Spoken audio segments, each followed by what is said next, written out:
वेगळीच ऊर्जा, एक वेगळीच शक्ती त्या निमित्ताने येते. तुला कसा अनुभव आला पर्सनली तिथे जाऊन, तिथलं वातावरण कसं होतं? मी तिथे गेल्यानंतर एका साधूंना भेटले, त्यांनी इतकी छान माहिती दिली. ते म्हणाले की आपण कोजागिरी पौर्णिमेला जसं चंद्राला दूध दाखवून मग पिण्याची, कारण तिथे तेव्हा ते तारे, सगळे ग्रह तारे एकवटतात, तो योग असतो. मध्ये डुबकी घेतल्यानंतरचा जो अनुभव होता तो मी शब्दांमध्ये नाही सांगू शकत. खूप वेगळी ऊर्जा असते ना, खूप वेगळी ऊर्जा असते. कारण सतत मंत्रोच्चार चालू आहे, कानांवर पडतोय, हजारो लाखो साधू संत तिथे बसून ध्यान करतायत. मला वाटतं ट्युनिंग त्याचं श्रेय स्वप्नील दादांना देते. ते अतिशय जॉली, अतिशय सगळ्यांना इज आउट आणि कम्फर्ट करणारी व्यक्ती आहे. सो सगळ्यात जास्त सेटवर चिल कोणी होतं ते स्वप्नील दादा होते. पण कसं वाटतं पिक्चर बरोबर बोलत राहून? एक नंबर. असं मला असं की काय इंटरव्ह्यू प्लॅन केला, म्हणजे जेवलं पाहिजे. नाही, तुझ्या आवडीचा मोदक पण आहे, तुला मोदक प्रचंड आवडतो असं, मोदक पण आपण म्हणजे हॉटेलमध्ये इंटरव्ह्यू मी तिथली टेस्ट जाणून घेण्यासाठी जाते. म्हणजे हे नंतर प्रमोशन वगैरे आहेच आहे, पण आधी जेवण, छान जेवण यासाठी मी पहिल्यांदा प्राथमिकता. हम्पी आठवत असेल तर त्याच्यामध्ये अतिशय मी वेगळी अशी अतिशय एक्स्ट्रोवर्ट बोल्ड मुलगी होते. पावनखिंड मध्ये मी भवानीबाई बांदलांची भूमिका साकारली होती, जी ऐतिहासिक भूमिका होती. पांडूमध्ये मी विलन होते. डोक्याला शॉट नावाच्या एका चित्रपटामध्ये मी साऊथ इंडियन मुलगी होते, सुब्बलक्ष्मी अय्यंगार. पार्टीमध्ये मी अतिशय नॉन अर्बन ठिकाणची, अतिशय इंट्रोवर्ट आणि अतिशय शांत मुलगी होती. परत फुलवंतीमध्ये काहीतरी वेगळंच आहे. आणि चिकी चिकी बुबुम बुम मध्ये म्हणजे अतिशय विस्कटलेली, तंतरलेली, बिथरलेली अशी पण क्यूट अशी मुलगी आहे. त्याचा लुक पण फार वेगळा डिझाईन केला जातो. तो विग आहे ऍक्च्युली. आणि प्राजू, तू सुंदर दिसता कामा नाही, आम्हाला तू बावळट दिसली पाहिजेस, हा या क्रायटेरियावर आमचं चालू. अरे वा, हे बात. मला असं ना, असा विश्वासार्हता निर्माण झाली पाहिजे मराठी चित्रपटांविषयी प्रेक्षकांच्या मनात, की मग बेबी ते प्रोडक्शनच्या बाबतीत असेल की हा प्रोड्युसर आहे ना, म्हणजे काहीतरी त्यांनी तगडं आणलं. पण कुठेतरी मार्केटिंग आणि याच्यात कमी पडतो, लोकांपर्यंत पोहोचण्यात कमी पडतो. डेफिनेटली कमी पडतो. हाय गाईज, मी कपिल, प्लॅनेट मराठीवर तुम्हाला सगळ्यांचं खूप खूप स्वागत करतो. आपल्यासोबत असणाऱ्या प्राजक्ता, खूप खूप स्वागत तुझं. थँक्यू. आणि सगळ्यात आधी खूप मस्त झालं तुमच्या फिल्मचं ट्रेलर चिकी चिकी बूम, ज्या निमित्ताने आज आपण भेटतोय. बऱ्याच गप्पा आपल्याला मारायच्या आहेत. आणि सगळ्यात महत्वाचं, तू खूप फूडी आहेस, त्यामुळे मी जागा पण अशी निवडली आहे आपल्याला बोलता बोलता मस्त जेवणावर. आणि आपलं जेवण आलेलं पण आहे, इकडेच द्या, सावकार सावकार. आणि खूपच हॅपनिंग असं स्पॉट आहे हा. काहीतरी वेगवेगळ्या पद्धतीचे डिशेस मी आता इथे बघतीये. धन्यवाद. त्यांना एक ताट पण द्या. थँक्यू. करेक्ट.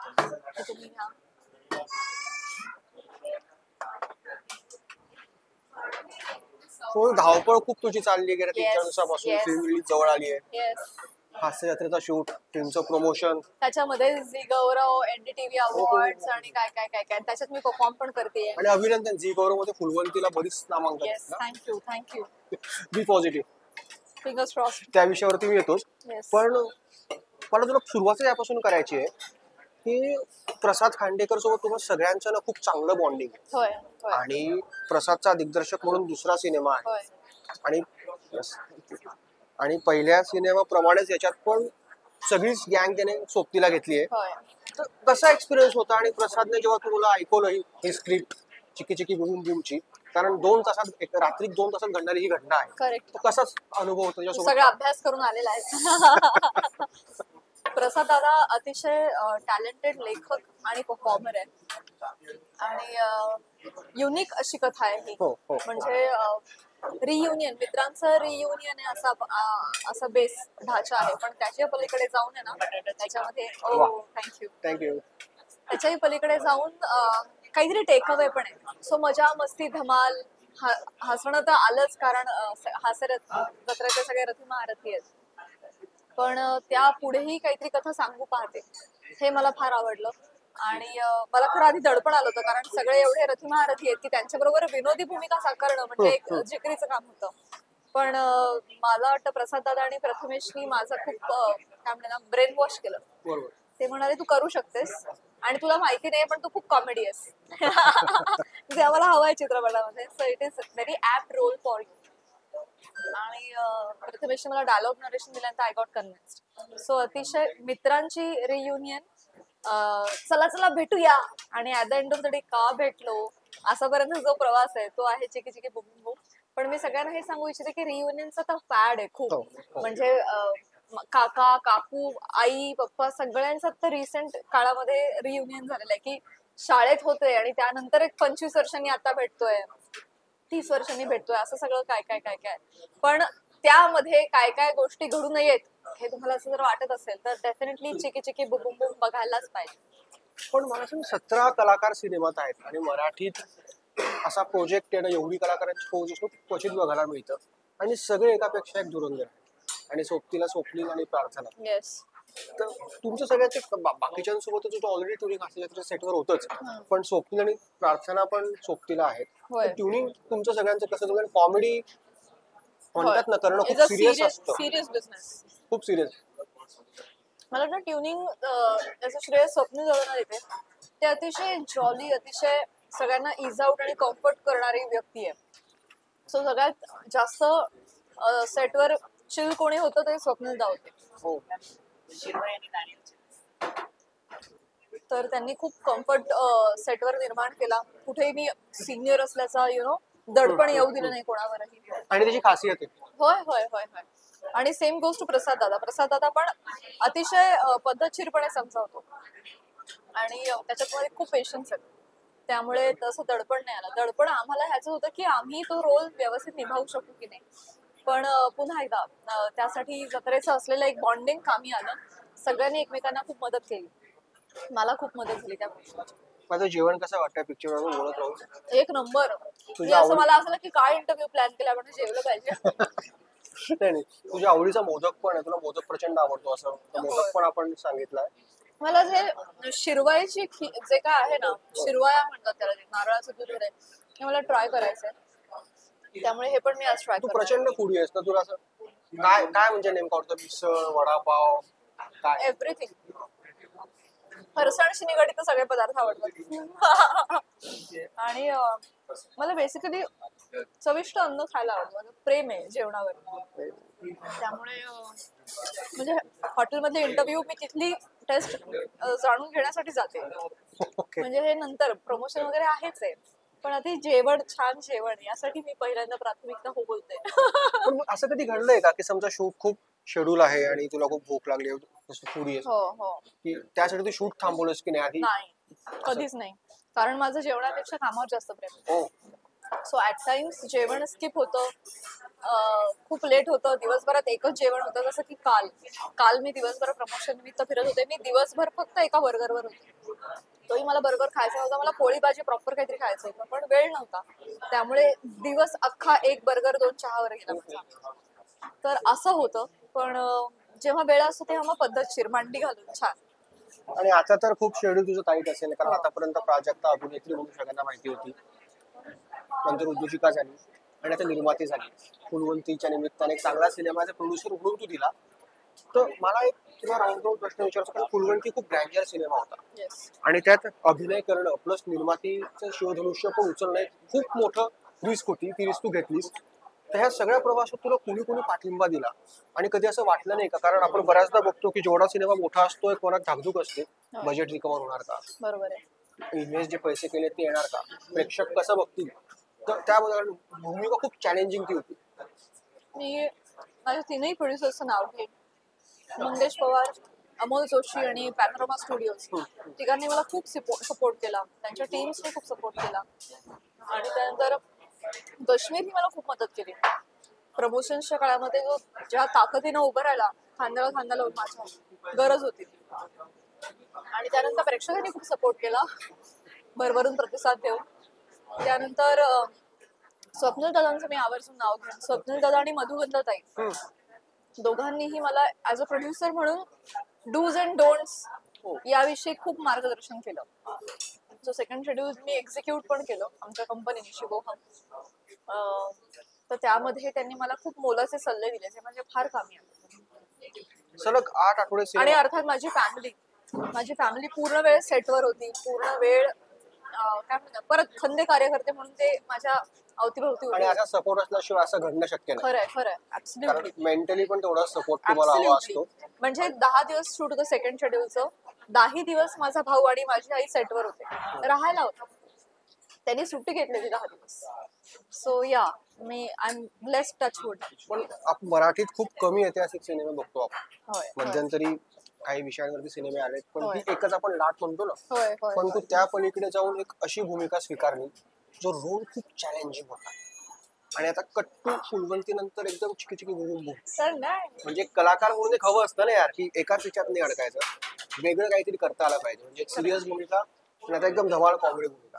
तर त्याबद्दल आय एम व्हेरी ग्लॅड की 2 वेगवेगळ्या ध्रुवांवरच्या भूमिका खूप कमी स्पॅन मध्ये बघायला मिळतील लोकांना, आणि मला त्या करायलाही मिळाल्या. आणि मी नेहमी हे बघितलेलं आहे, हे मी तत्व पाळलेलं आहे, स्टिरियोटाइप न होता वेगवेगळ्या भूमिका करा. सो आता लोकांना जर हम्पी आठवत असेल तर त्याच्यामध्ये अतिशय मी वेगळी अशी अतिशय एक्स्ट्रोवर्ट बोल्ड मुलगी होते. पावनखिंड मध्ये मी भवानीबाई बांदल यांची भूमिका साकारली होती, जी ऐतिहासिक भूमिका होती. पांडूमध्ये मी विलन होते. डोक्याला शॉट नावाच्या एका चित्रपटामध्ये मी साऊथ इंडियन मुलगी होते, सुब्बलक्ष्मी अय्यंगार.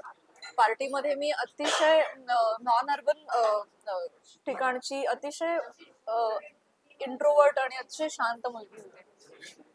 परत फुलवंतीमध्ये काहीतरी वेगळंच आहे. आणि चिकी चिकी बुबुम बुम मध्ये म्हणजे अतिशय विस्कटलेली, तंतरलेली, बिथरलेली अशी पण क्यूट अशी मुलगी आहे. त्याचा लुक पण फार वेगळा डिझाईन केला जातो.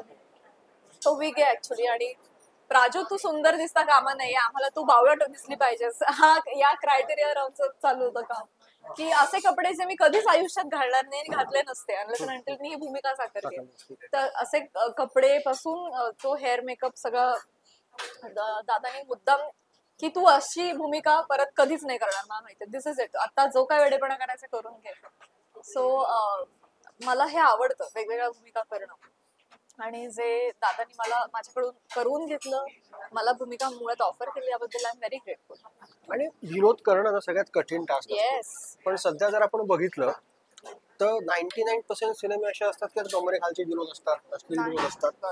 पण प्रसादचे जर का मागच्या सिनेमाने हा सिनेमा बघितला, क्लीन कॉमेडी, क्लीन फार्स असेल सगळं, पण त्याचा अश्लील विनोद कुठे नाहीये. आणि हे पाळणं ह्या काळात खूप मोठी गोष्ट आहे, कारण आपण म्हणतो सगळं डिजिटल झालंय, OTT आलंय. त्यात प्रसाद सारखे दिग्दर्शक खूप कमी आहेत जे क्लीन कॉमेडी सिनेमा देतात. त्याबद्दल तुझं मला वाटतं ह्याच्यात आहे ना, सचिन गोस्वामी आणि सचिन मोटे सरांचा खूप मोठा हात आहे. त्यांचे संस्कार आहेत, किती नाही म्हटलं आमच्यावर. सो असे जरा बेलो द बेल्ट जोक आले ना, तर सेटवर पण, जत्रेच्या सेटवर पण कुणी फार हसत नाही. सो तिथे पण ते अप्रिशिएट केलं जात नाही फार. सो ते ना सबकॉन्शियस मध्ये फीड होत जातात अशा गोष्टी. सो आय थिंक त्याच्यामुळे त्याच्यात ते आलं असेल. आणि मला असं वाटतं जेव्हा तुमच्याकडे टॅलेंट असतं ना, आणि क्लीन निर्मळ विनोद सुचण्याची जेव्हा एबिलिटी असते, तेव्हा तुम्हाला या गोष्टींचा आधार घ्यायला लागत नाही. बरोबर. आणि आय थिंक प्रसाद दादा अँड शिवलकर बोथ, प्रथमेश ज्यांनी लिहिली आहे, they are enough talented as a writer की त्यांना या सबऑर्डिनेट गोष्टींचा फायदा घ्यायची म्हणजे गरजच पडली नसावी किंवा पडत नाही. हे खरंच खूप मोठी गोष्ट आहे. होय. कारण सध्या अशा क्लीन चित्रपटांची गरज आहे, मराठीला गरज आहे. कारण आपण मागचा काही काळ बघितला तर मराठी इंडस्ट्री खूप खडतर आहे. तू स्वतः एक निर्माती आहेस, आता झालेली आहेस, त्यामुळे तुला या गोष्टी चांगल्या माहिती असतील. आणि अशा याच्यात असा क्लीन फॅमिली एंटरटेनमेंट आणणं होऊ शकलं असतं. बिलो द बेल्ट जोक करून तरुणाला अट्रॅक्शन करण्याचा प्रयत्न करण्यात आला असता, मोठी स्टार कास्ट आहे. पण असं न करता ही खूप मोठी गोष्ट आहे. त्याचा प्रोड्युसर तुला काय वाटतं, सध्या आपण जी वाटचाल सुरू आहे, पिक्चर खूप उत्तम येत आहेत, त्याच्याबद्दल भरभरून लिहिलं जात आहे, बोललं जात आहे. मागचाच जर का आपण महिना बघितला तर अनेक चांगले सिनेमे आले, संगीत मानक म्हणाला, आणि सगळ्या सिनेमा स्वतः पण शुभेच्छा दिल्या. जिलेबी आला, दाभाडे आला. पण प्रेक्षकांना आपण कुठेतरी सिनेमागृहापर्यंत आणण्यात कमी पडतोय का, किंवा यामागचं कारण काय, तुला काय वाटतं? कारण फुलवंतीनेच पण यश बघितलं, पण ते आणखी मोठं असू शकलं असतं. मला खूप कारण वाटतं, जे एक कारण नाहीये. सगळ्यात महत्त्वाचं म्हणजे मराठी लोकांची संस्कृती पिक्चर पाहण्याची नाहीये, नाटक पाहण्याची संस्कृती आपल्याकडे. चित्रपट पाहण्याची संस्कृती साऊथवाल्यांची आहे, नॉर्थवाल्यांची आहे. पण मराठी माणसं चित्रपटांना इन जनरलच कमी प्राधान्य देतात. त्यामध्ये बहुतांश जो क्राऊड आहे फिल्म पाहणारा, तो मेट्रोपॉलिटन सिटीज मधला आहे. आणि त्या लोकांना खूप आता ऑप्शन्स आहेत, म्हणजे right from Hollywood, Tollywood to नाव Korean films and what not. OTT सगळ्यात महत्वाचं मला वाटतं अडसर आहे आता, की ठीक आहे ना, थिएटरमध्ये बघितली पाहिजे फिल्म असं काय नाही, मी घरी बघेन ना 2 महिन्यांनी 3 महिन्यांनी व्हॉट एव्हर जेव्हा येईल तेव्हा. आफ्टर कोविड हा सिनारिओ OTT खूपच खूप बदलली गेली, खूप जास्त. त्यामुळे थिएटरमध्ये जाऊन बघितलं पाहिजे हा अट्टाहास संपलाय. किंवा आधी सिनेमे जेव्हा थिएटरमध्ये नाही पाहिले तर डिरेक्टली टीव्हीवर जेव्हा लागतील तेव्हा बघायला मिळायचे, पण आता तसं होत नाही, तो OTT वर येतोय ना. सो एक जे नवीन माध्यम निर्माण झालंय जे तुमच्या कम्फर्टने तुम्ही कधीही बघू शकता, तर त्यामुळे मोठा प्रेक्षक वर्ग OTT कडे वळतोय आणि त्यामुळे पण बदलतायत गणितं. ऑल्सो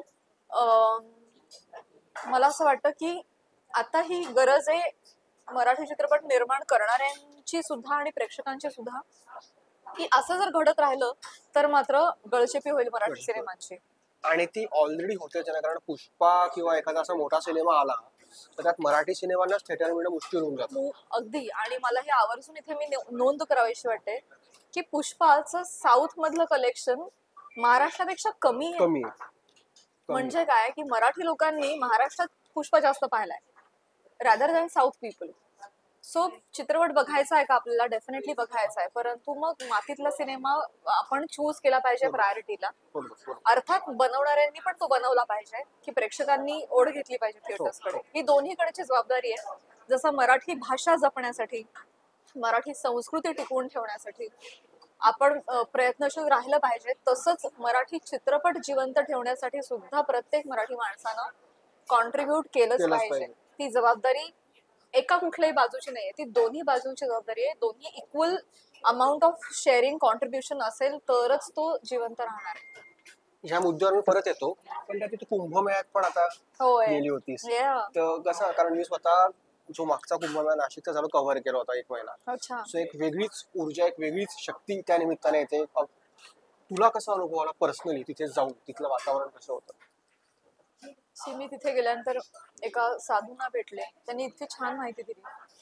ते म्हणाले की आपण कोजागिरी पौर्णिमेला जसं चंद्राला दूध दाखवून मग पिण्याची, कारण तिथे तेव्हा ते तारे सगळे ग्रह तारे एकवटतात, तो योग असतो. त्या योगाला तिथे त्रिवेणी संगमावर डुबकी घेणं याला खूप महत्व आहे आणि तिथे खरंच ती एनर्जी आहे जे मी पहिल्या डुबकी नंतर मला जाणवली. अशी मी बाहेर आले, नाही भाऊ झालं माझं, यांना द्या ठेवा. तर माझा काय म्हणा संगमामध्ये डुबकी घेतल्यानंतरचा जो अनुभव होता तो मी शब्दांमध्ये नाही सांगू शकत. खूप वेगळी ऊर्जा असते ना, खूप वेगळी ऊर्जा असते, कारण सतत मंत्रोच्चार चालू आहे, कानांवर पडतोय. हजारो लाखो साधू संत तिथे बसून ध्यान करतात किंवा ज्यांनी तपश्चर्या आपापल्या ठिकाणी केलेली आणि ती एनर्जी वाईब घेऊन ते तिथे आलेले. आणि मूळतः तिथे गंगा यमुना सरस्वतीचं संगम आहे आणि त्या योग ग्रह तारे तशा तशा पद्धतीने प्लेस्ड आहेत. 144 वर्षांनी होतंय ते सगळं तिथे एकवटलंय. सो तिथे जी काय एनर्जी असेल ते तुम्ही सांगू नाही शकत, ती अनुभवण्याची गोष्ट आहे. आणि बाकीचं मला मॅनेजमेंट बाबतीतही मी सांगू इच्छिते, मला एक रस्त्यावरचं ट्रॅफिक सोडलं तर मला सगळीकडे अतिशय उत्तम मॅनेजमेंट बघायला मिळालं, अतिशय स्वच्छता बघायला मिळाली. नाही असं नव्हतं की अरे बापरे ना, अरे दुर्गंध आहे, असं काही झालं नाही. माझा एक मित्र अजून एक येणार होता जो तो म्हणला नाही अस्वच्छता आहे म्हणून तो आला नाही. त्याला मी नंतर व्हिडिओ कॉल करून दाखवलं की कुठं अस्वच्छता दाखव मला. तर बाकी खूप वेल मॅनेज गेल्याशिवाय कळत नाही, आपण गेल्याशिवाय. अर्थात मी थोडी प्रिव्हिलेज समजते स्वतःला, मी अतिशय सर्वसामान्य ट्रॅव्हल नाही केला, मी फ्लाईटने गेले, रेट्स हाय आहेत मला माहितीये, सगळ्यांनाच ते परवडू शकणार नाही. किंवा मी बऱ्याच माझ्या ओळखींची मदत घेतली, त्या सगळ्यांनी मला मदत केली. मला लाल दिव्याची गाडी मिळाली, मला कुठेही मला पास मिळाला एक प्रॉपर, जिथे मग मॅरिगेट्सनं कुठे अडवता नाही आला मला. सो मला माझ्या ओळखीची किंवा कलाकार म्हणून मला खूप साथ मिळाली. ती प्रत्येकालाच मिळतील असं नाही, परंतु ओव्हरऑल जो माझा एक्सपिरियन्स होता ना तो खूप चांगला. आणि एकूणच तुला अध्यात्माची पण खूप आवड आहे, कारण तुझे व्हिडिओ आणि फोटोज बघत असतो. बंगलोर रविशंकर यांच्या आश्रमात तू बऱ्याचदा जातेस आणि तिथे एक वेगळंच तुला हे मिळत असेल ना, शांतता. म्हणजे सगळ्यांपासून दूर एका अशा ठिकाणी जाऊन की फोन कोणाशी आपण बोलणार नाही काही, ह्या सगळ्या जगापासूनच दूर, खूप वेगळं तिथे अनुभव असेल ना? Yes, absolutely. मला असं वाटतं की आमचं क्षेत्र ना खूप इन्सिक्युअर आहे, फायनान्शियली, इमोशनली, एव्हरीथिंग. उद्याचं पण माहिती नसतं आम्हाला ऍट टाइम्स. तर पुढचं आयुष्याचं काय प्लॅनिंग करणार? म्हणजे जसं लोक मी मला एवढा सॅलरी मिळणारे, मी जेव्हा नोकरी सोडेन तेव्हा मला एवढे एवढे पैसे मिळत राहणारे, सरकार देणारे, असं काही नाहीये ना कलाकारांचं. त्यामुळे मला असं वाटतं की मानसिक स्थैर्य, मानसिक संतुलन इंटॅक्ट ठेवणं यासाठी ना मेडिटेशनची खूप गरज आहे कलाकारांना. आणि बाय गॉड्स ग्रेस माझं वायरिंग तसंच आहे बाय बर्थ, की मी ऑलरेडी इन्क्लाइंड आहे या गोष्टींकडे, ज्याचा मला खूप फायदा होतो. रादर मी हळूहळू हे सांगू इच्छिते की it's a mantra, it's a secret, की कसं काही जमवते तर मेडिटेशनमुळे जमवते, हे मी आवर्जून सांगू इच्छिते. आणि अर्थातच आश्रमात जेव्हा जाते पुन्हा एकदा, तिथे हजारो लाखो लोक येऊन त्या आश्रमामध्ये लोकांनी ध्यान केलेलं आहे, एकदम डीप लेवल आणि गुरुच्या सानिध्यातलं ध्यान. म्हणजे असं म्हणतात ना, त्यांनी त्या साधूंनी मला एक गोष्ट सांगितली की आपण एखादी माळेचा जप करतो 108, ती घरात केल्यानंतर आपल्याला 1 पटच फळ मिळतं, पण ते गायीच्या गोठ्यात केलं तर त्याचं 10 पट फळ मिळतं. ते गंगेच्या तटावर बसून केलं तर त्याचं 1000 पट फळ मिळतं, आणि ते गुरुच्या सानिध्यात केलं तर त्याचं फळ तर कितीतरी पटीने आपण गणतीच करू शकत नाही. सो गुरुच्या सानिध्यामध्ये बसून तुम्ही एखादी गोष्ट करणं आणि ध्यान करणं, मग ती व्हायब्रेशन्स किती एनर्जी किती पटीनं वाढते तुम्ही सांगू पण नाही शकत. सो डेफिनेटली एक मानसिक शांतता, एक पुन्हा एक सॉलिट्यूड मी म्हणेन, यासाठी मला ते मला फार बरं वाटतं, शांत वाटतं. आणि आपल्याला गरज यायची अशा, कारण एवढा स्ट्रेस असतो, कामाचा लोड असतो. डेफिनेटली आता हल्ली आणि जास्त वाढलाय बिकॉज ऑफ सोशल मीडिया. आपण इतकं लोकांच्या आयुष्यात इन्व्हॉल्व्ह व्हायला लागलोय ना, आणि ते बघता बघता आपल्यासाठी की अरे सगळे सुखी आहेत आपण सोडून. पण तुम्ही हे जाणत नाही की सगळे चांगलेच फोटो टाकतात. मी आज रडले असं म्हणून एक तरी पोस्ट दाखवा मला, एक पोस्ट की आजचा माझा दिवस घाण गेला, बेकार गेला, मी खूप रडले. कोण टाकतं? कोणी नाही टाकत. सो आपल्याला असं वाटतं, म्हणजे इल्युजन क्रिएट करत आपल्या मनामध्ये. तर त्यामुळे मेस्टअप होतात पण आता, आणि आपल्याला या गोष्टींची गरज आहे सगळ्यांनाच, कलाकारांना जरा जास्त आहे असं मला वाटतं. त्यामुळे मी या गोष्टींचा आधार घेते आणि मला नक्की त्याचा फायदा होतो. आपण परत सिनेमाकडे येऊ. सचिन गोस्वामी पहिल्यांदाच नाचता, तुम्ही त्यांना नाचवलं, त्यांच्या स्टेप खूप गोड दिसतंय ते नाचताना. तर सेटवर ते गाण्याचं तुमचं शूट सुरू होतं, काय धमाल आली, सचिन सरांकडनं कसं ते काढून घेतलं? बरोबर समोर बसले ते सरांच्या, आणि मी अवाक झाले. पण मी सांगू का की सर तसे खूप जॉली आहेत. म्हणजे तुम्ही हास्यचित्रातही बघत असाल, स्वतःवरच पंचेस करून घेणार, स्वतःच खूप स्वतःला ट्रोल करणार, असं असल्यामुळे ना तेच स्वतःचे इनिबिशन्स काढून फेकून देतात. त्यामुळे मजा येते, आणि स्वातंत्र्य इतकं देतात ना ते, की समोरच्या मताला खूप मान आहे, त्यामुळे त्यांच्यावर काम करताना दडपण नाहीये. सो मजा आली, आमच्यापेक्षा भारी नाचले ते, असं माझं म्हणणं आहे. खूप गोड दिसले स्टेप बघितल्या, खूप गोड नाचले. तुमच्या सगळ्यांची ट्युनिंग प्रोजेक्ट खूप मस्त, म्हणजे हास्यचित्राची टीम म्हणजे लाईक फॅमिली. म्हणजे सेटवर तर तुमचं असणं असेल, तुमचं स्क्रिप्ट एकमेकांवर जेव्हा तुम्ही जोक करतात सगळेजण लाईटली घेतात, पण त्यात पण एक गोडवा असतो. आणि तुझ्यापर्यंत अशा काही कमेंट येतात का? कारण बरेचसा प्रेक्षक असं जे तुला बघण्यासाठी हास्यचित्र बघतो, कारण तुझ्या दिलखुलासपणे हसते आणि त्यांना दाद देते, ते लाजवाब. तुझ्यापर्यंत काय त्याच्या कमेंट्स आतापर्यंत आल्या आहेत का?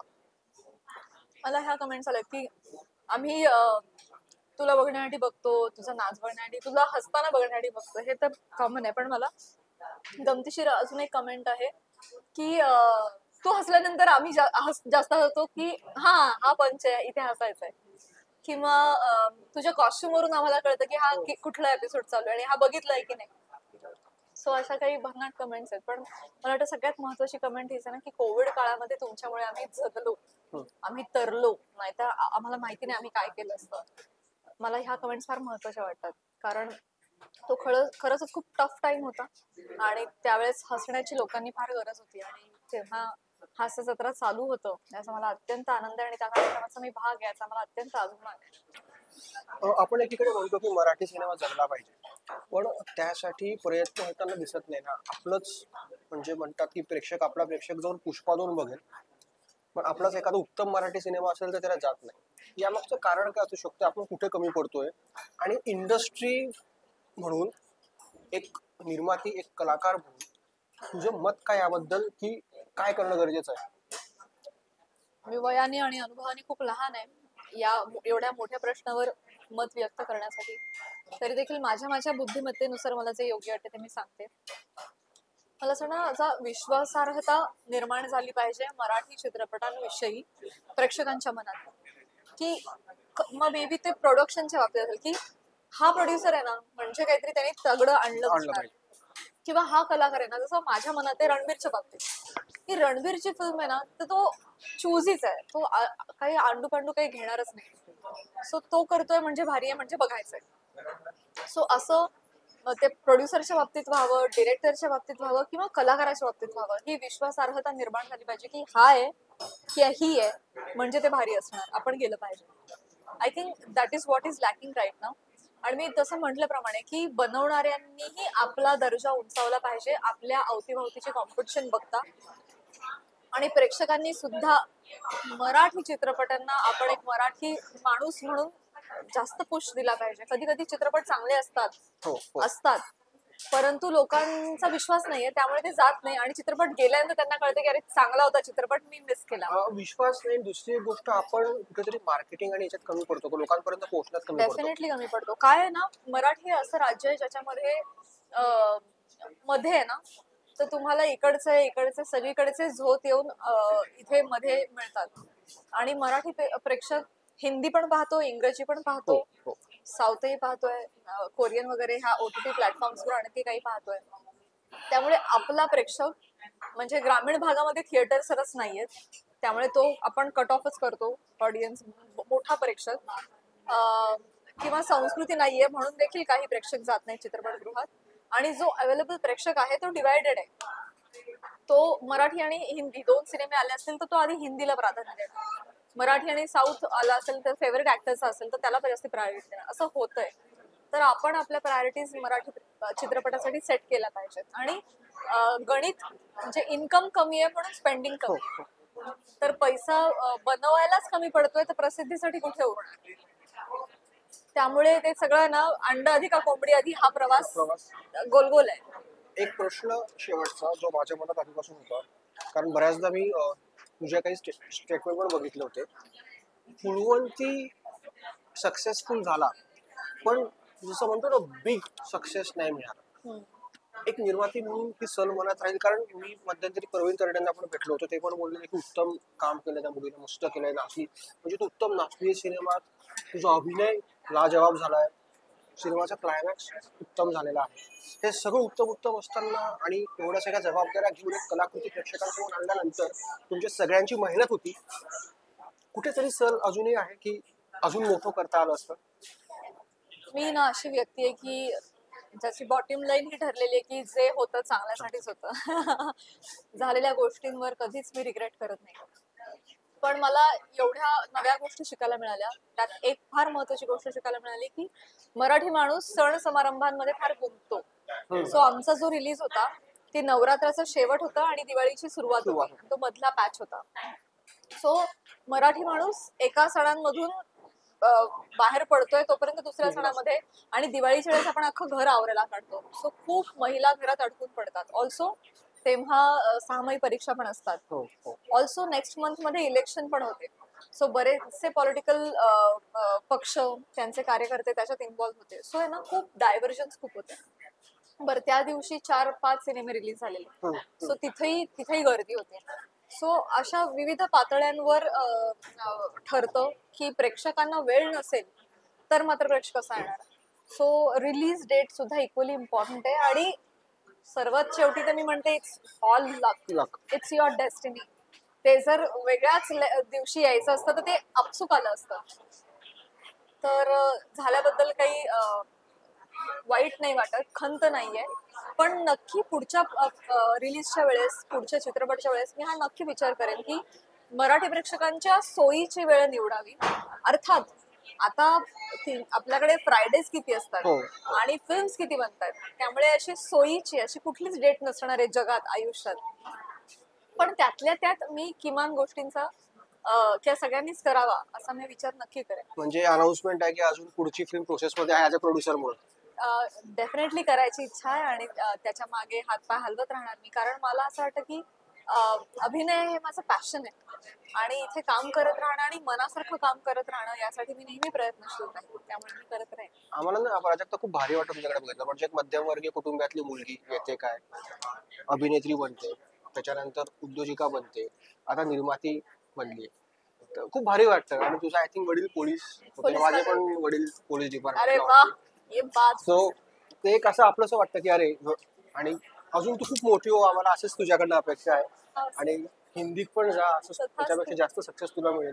सो तुला काय वाटतं या सगळ्या तुझ्या प्रवासामध्ये? कृतज्ञता आहे नक्कीच, कारण पुण्यातून मुंबईत मी स्थायिक झाले, शहर बदलली, माणसं बदलली, आमच्या अख्ख्या खानदानामध्ये कलाक्षेत्रात कोणी नाहीये. तर जेव्हा मी या गोष्टींकडे पाहते तेव्हा जे मिळालंय ते खूप मिळालं यार, असंच नेहमी वाटतं. अर्थात जेव्हा मी इतर लोकांकडे पाहते इंडस्ट्रीमधल्या जे माझ्यापेक्षा खूप जास्त सक्सेसफुल आहेत in terms of projects, fame, name, तेव्हा वाटतं की अरे भरपूर अजून करायचं बाकी आहे आणि हे कायम चालूच राहणार.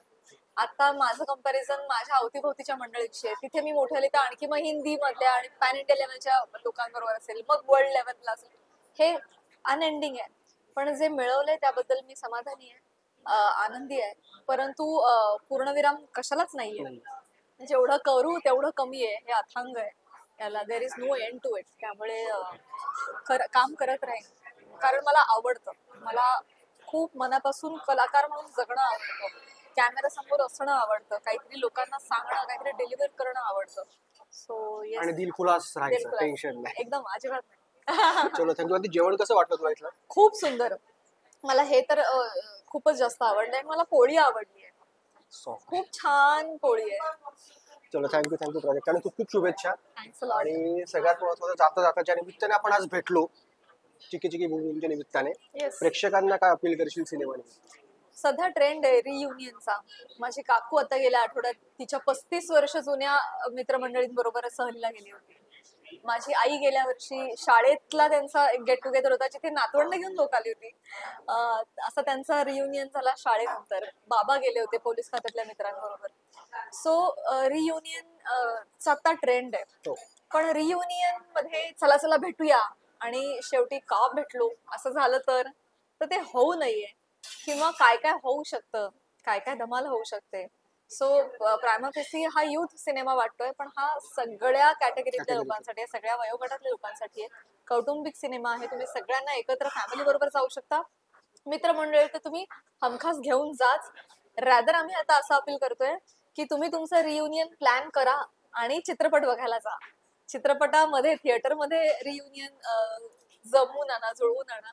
आणि मित्रांची मजा मस्ती धमाल या व्यतिरिक्त आणखी काहीतरी आहे जे तुम्ही घेऊन जाणार आहात, जे डोक्याला खाद्य म्हणणार नाही, पण तो टेक अवे. सो 28 फेब्रुवारी पासून संपूर्ण महाराष्ट्रात चिकी चिकी बुबुम बुम नावाचा आमचा चित्रपट प्रदर्शित होतोय, नक्की बघा.